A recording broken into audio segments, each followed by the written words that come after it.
Arnold Clark Cup will show Salina Wigman how far her England team has gone. A recurring question has been posed to England manager Sarina Wiegman throughout her 5-month tenure, and it is one that she has often struggled to answer. What have you learned about your team? It is hard, after all, to analyze too much from a series of World Cup qualifiers that have seen her side score 53 times in 6 matches, without conceding. To illustrate the level of dominance, they have only conceded 3 corners, all of which came in the narrow 1-0 victory over Austria in November. Wiegman, 52, decided that the team needed a more accurate test of their credentials ahead of the home European Championships this summer, and the Arnold Clark Cup was born, an invitational friendly tournament featuring Spain, Canada and Germany, all FIFA ranked in the top 10. We are very excited to start this tournament, playing 3 top countries in the world, and for us a good test to know where we really are because we had a very good autumn, Wiegman said. But now we get different opponents in front of us, very good opponents, and so it's a good test for us, and then after the tournament we probably know where we are and what we have to do to prepare for the Euros. It is a victory for the FA to have such a competitive home tournament in England,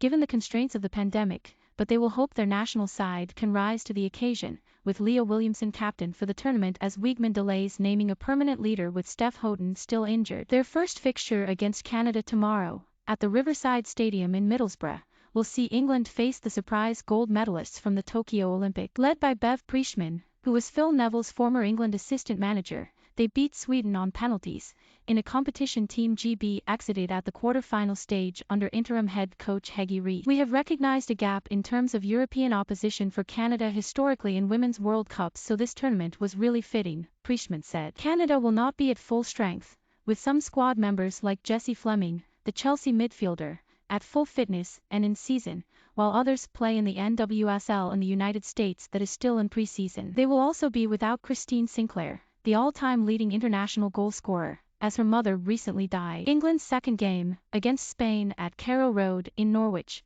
is arguably their toughest test. Spain have selected 10 players from Barcelona, the reigning Champions League holders and best team in the world. Their star player is Alexia Putellas, the Ballon d'Or winner and Barcelona midfielder. She is a danger going forward in both providing assists for her teammates and finding the net herself, and embodies the fluidity in possession that both her club and country possess. It will pose a big test for the likes of Keira Walsh, the England midfielder, who played against Barcelona for Manchester City last year. A lot of these teams do have some of the best midfielders in the world, she said. We've probably not had the toughest games recently. I think playing these 3 games before the Euros is such an important thing for us, just to see where we're at, really, as a team. Germany will provide the final opposition at Molineux Stadium in Wolverhampton. While they are ranked 3rd, the highest of the Arnold Clark Cup teams, their manager Martina Voss Tecklenburg admitted, unfortunately, we do not have the best players available.